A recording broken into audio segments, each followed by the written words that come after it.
Graph the parabola. Give the vertex, axis, domain, and range. Here we have a function f of x is equal to negative x squared plus 4x minus 1. Let's start by making note that, yes, this is indeed a parabola.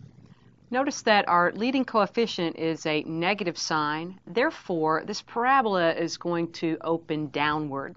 It's going to have the same basic shape as our function f of x equal x squared as well, because the absolute value of this coefficient is equal to 1. So opens downward, same basic shape as f of x equal x squared. Let's locate the vertex using the vertex formula, where x is equal to negative b over 2a.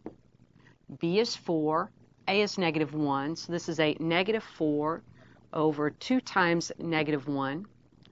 Negative 4 over negative 2, or positive 2.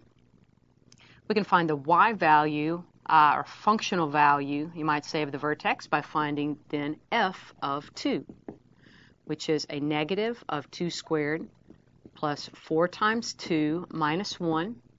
That's a negative 4 plus 8 minus 1, or 3. So this parabola has a vertex at the point 2, 3. Let's locate that point.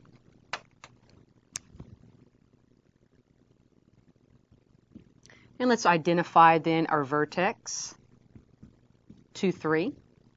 Let's find just another reference point on this graph. In our function, if we let x equal 0, say, then we've got a 0 term, and a minus 1.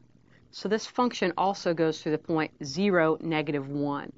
That just helps us determine how wide or narrow this graph is going to be.